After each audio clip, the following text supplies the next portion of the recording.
I've got none other than Justin Waller. What's up, man? Hey, man. Glad to be here. How are you? It's good, man. It was good to chat with you before this, man, because, when you hear, like, Andrew Tate, and then you think about people around him, you're like, all right, I don't know what's about to happen here.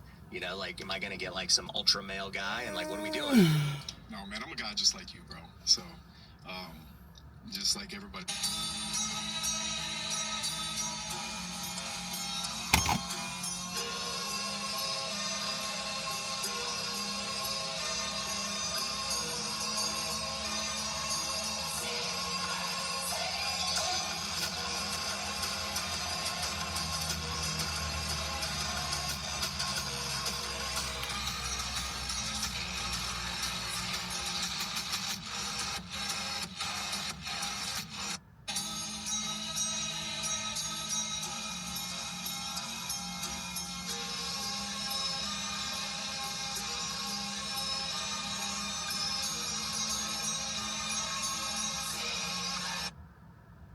Everybody else, man, just trying to work hard, do my best I can by people, and that's it. I mean, Yeah, that was the first thing that struck me just talking. Is like, dude, this guy's like a blue-collar business dude who just wants to work hard and just make things happen. yeah, you know what, man? It's funny. Growing up in Louisiana, I don't feel like I have much of a choice.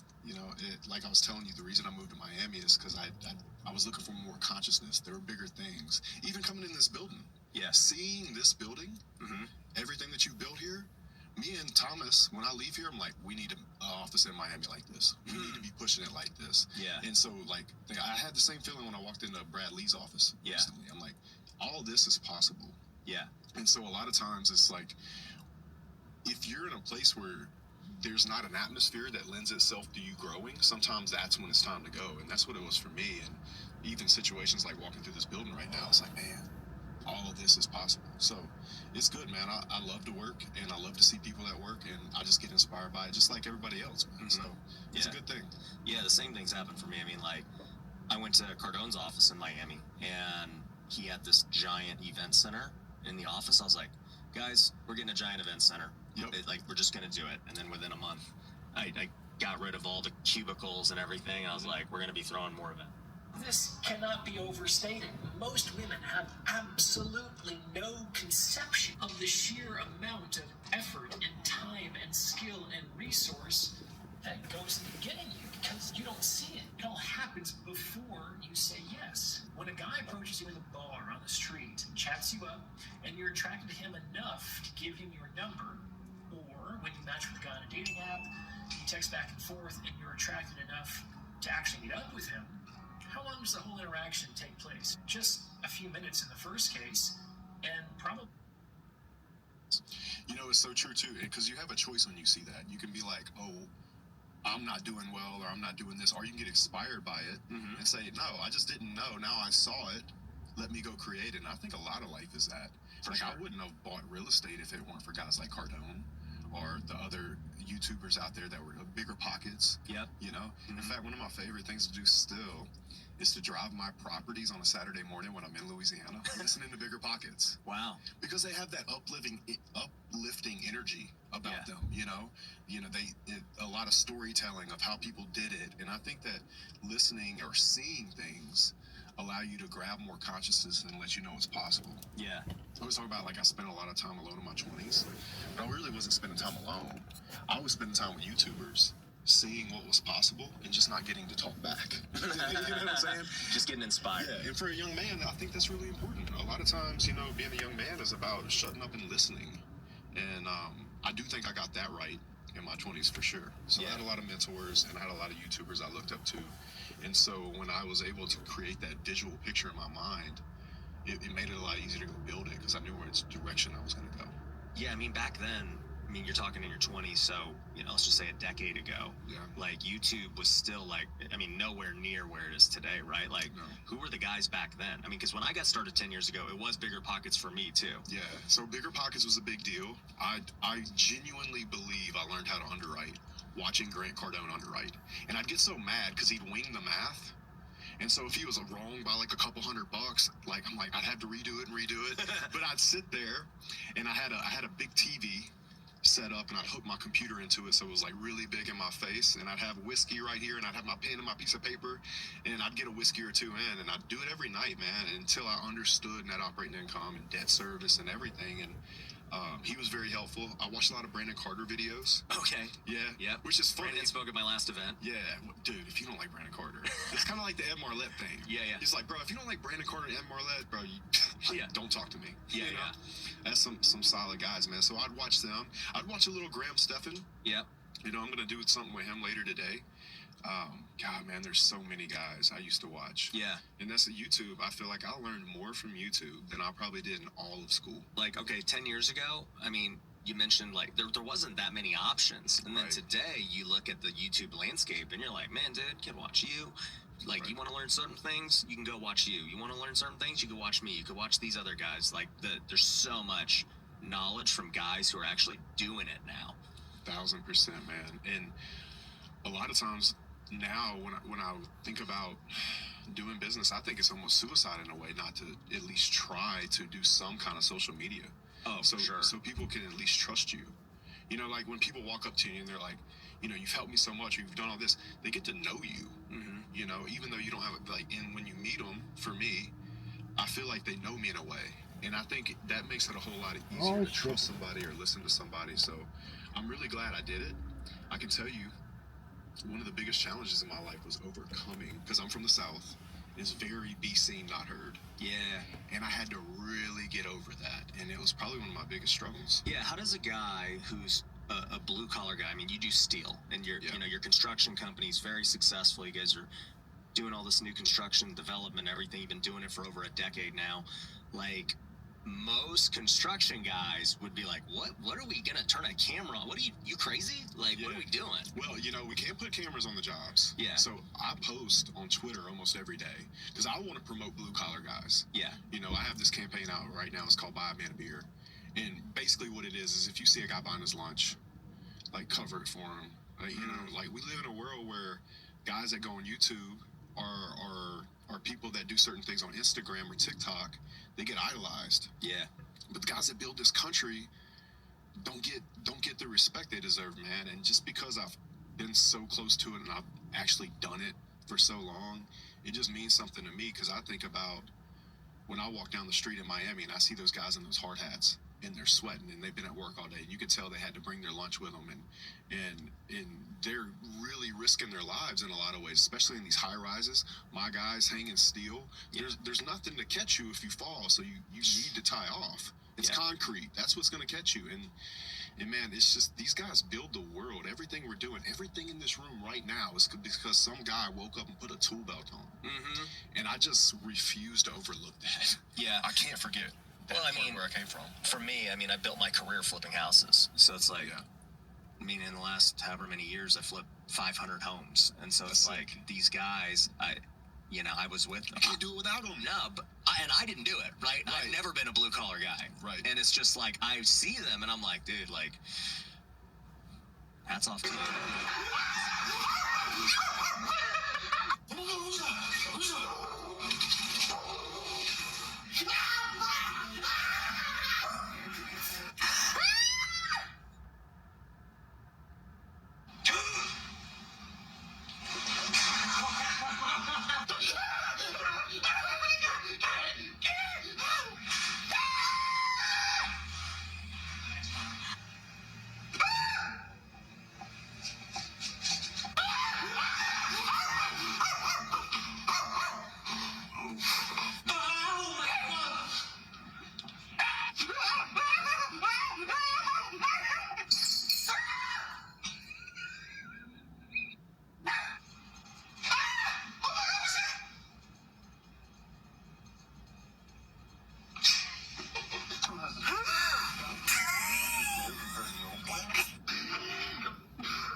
There's a YouTube award on my wall and not yours. The world doesn't spin around without him. Actually, you know what I believe? I think in 10 years, there's going to be YouTubers saying the new hack is to become a plumber. A lot of people don't even. Doesn't it feel like the world is changing so fast? Crypto's popularity disrupting the whole financial market. AI disrupting the whole job market and the future as we know it. What if the answers you're seeking about your future aren't in what's going to change, but in what never does? That is the core question of this book, Same as Ever by Morgan Housel. And in this video, I'm just distilling down 250 pages into 10 ideas that you can use to change your life. Welcome to the book breakdowns. What the hell? What's up, guys? Hey, so I'm doing an update. When we first started this channel, like 14 years ago, I was doing a lot of book summaries, and then we just stopped doing them for some reason. What are we doing when we're really taking a whole book and putting it into 10 ideas? We're doing a breakdown, selfishly titling it so I can reference my touring days, pop punk, metalcore, and breakdowns. It's not a midlife crisis. What are you talking about? Let me know if you dig it. Here's episode 1 with Morgan Housel's Same as Ever. Kicking us off with a story that sounds dark, but I promise it'll relate to you. In 1961, NASA needed to test their spacesuits. So NASA got the great idea to send a man in a helium balloon 113,000 feet in the suit. Victor Prather was that lucky volunteer, and the suit worked flawlessly. He's up there scraping the edge of space. His head didn't explode. Mission accomplished. So on his way back down, Victor opens his visor, takes a big breath of fresh air overlooking the view. But here's where things go tragically wrong. As the recovery team was retrieving Victor over the ocean, he slips and falls in the water, which wouldn't have been a problem because the spacesuits were waterproof. But because he had lifted his visor, the suit filled with water and he unfortunately drowned. As dark as it is, I think it illustrates a really important point for you. See, so many times we want to prepare to prevent. If I can prepare what will go wrong, then I can prevent it and it won't go wrong. That's how our mind works, right? I mean, what is anxiety? It's anticipating future situations that could go wrong and trying to problem solve before it even happens. But the truth is risk is what you don't see. And there's a saying in the book that risk is what is left over when you've thought of everything.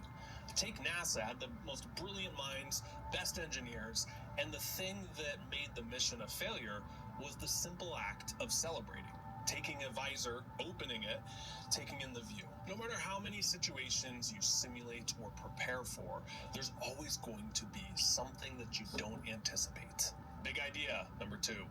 When I say the word sunken cruise ship, what's the first thing that comes to your mind? The Titanic. And sure, the Titanic was a tragedy, right? It claimed 1,500 lives. But did you know that it's not even the biggest maritime disaster? Because if lives were the thing that make us remember it, why don't we talk about the SS Kianga in the 40s that claimed 4,000 lives? Or the Donna Paz that claimed 4,500 lives? Donna what? Kianga who? So why is the Titanic so famous? It's because the next point, the best story wins. You instantly picture the luxury, wealthy passengers and the blockbuster hit movie that starred Leonardo DiCaprio, right? Charles Darwin wasn't the first person to discover evolution.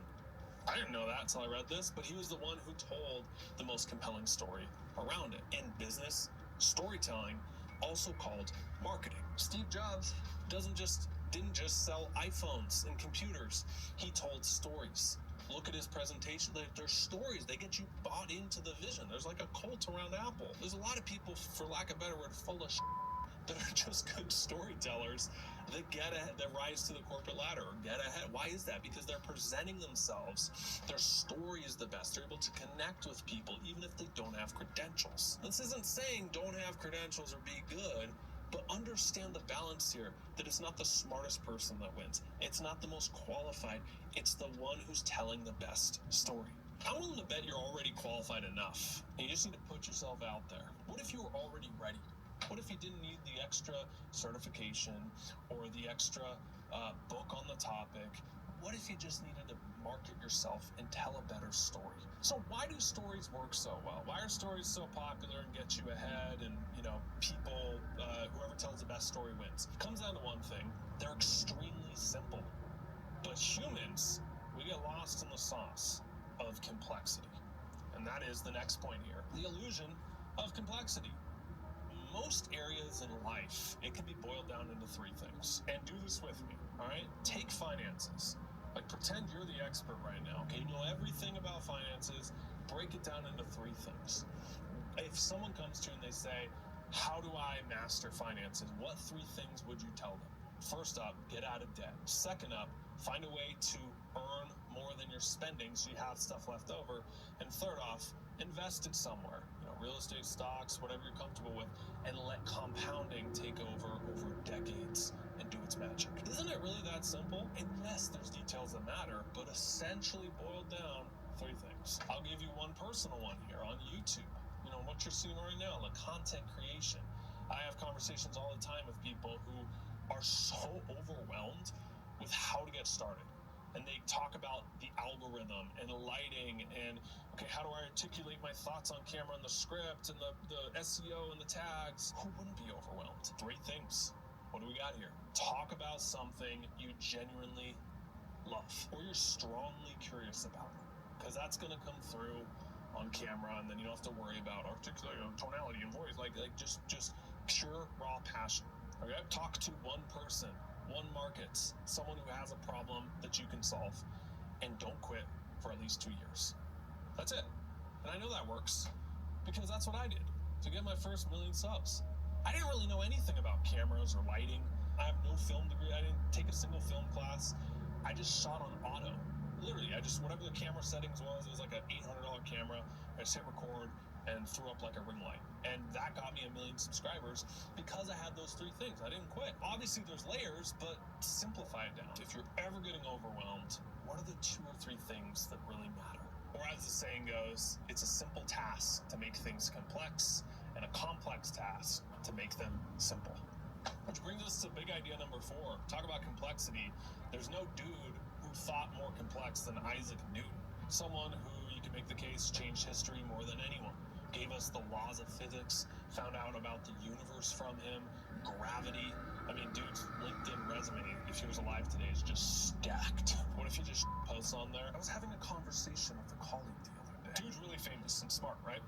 So at Cambridge, there was an auction, and someone spent a ton of money on a treasure chest that Newton left behind. And inside was a bunch of writings. So if you're the buyer, you spend a boatload of money, you're like, hell yeah, I'm gonna get the behind the scenes download on one of the smartest dudes out there. I'm gonna learn all about his unreleased theories, I'm gonna release them to the public. But it was like Storage Wars, where they don't show you what's in there, they just have like a flashlight. Yeah, it looks like a guitar. And then somehow they're going through a box and everything's like, oh, this is $200, this is $500 right here, and it's like a pack of CDs. I digress. When he opens the chest, what was in there? Essentially nonsense. Bunch of scribbles, thousands of pages on alchemy, turning lead into gold. So he's like, what did I spend all this money for? What is this? What led Newton to be so prolific and genius was curiosity. The same curiosity that allowed Newton to obsess over laws of physics and find some really cool stuff out also drove him down some strange rabbit holes that ended up being an utter waste of time. Genius sort of borrows from other areas of your life. If 100% of your focus is here, oftentimes 0, 0, 0. Genius is rarely balanced. Hey, if this is useful, 2 things. First, smash the heck out of that like button. And second, I'll link down below our free newsletter, Refusing to Settle, written by yours truly, sent to you every Saturday with ideas like these that'll change your life. So the next point is how you apply this to your life. Because it's so tempting to see someone who's amazing and say, I want that, or that's inspiring, or I'm modeling after that, which can be good. You can learn a lot. But there's a great quote by Naval Ravikant on this point. The real breakthrough for me was when I realized that all people I was jealous of, I couldn't just cherry pick and choose little aspects of their life. I couldn't say, I want his body, I want her money, I want his personality. I have to be that person. Do I actually want to be that person? with all their reactions, their desires, their family, their happiness level, their outlook on life, if I'm not willing to do a wholesale 24/7, 100% swap, then there is no point being jealous. I think that one's in the book, but I can't remember if I just pulled it and put it in there. But the point is this, because we just talked about how genius is rarely balanced. If you're going to compare your life to someone, you need the full context. I've said that in other videos because it's so damn important, and I wish I learned it in my early 20s when I was coming up and comparing to guys, 15, 20 years ahead, and social media landscape, and where everything's manicured and perfect. You can't compare because you need the full context. It's like in fitness, if you're comparing to someone's body, but you don't have the full context of everything they're doing, the little secret sauce they're on behind the scenes, right? It's impossible for you to compare to that because you're not on the secret sauce.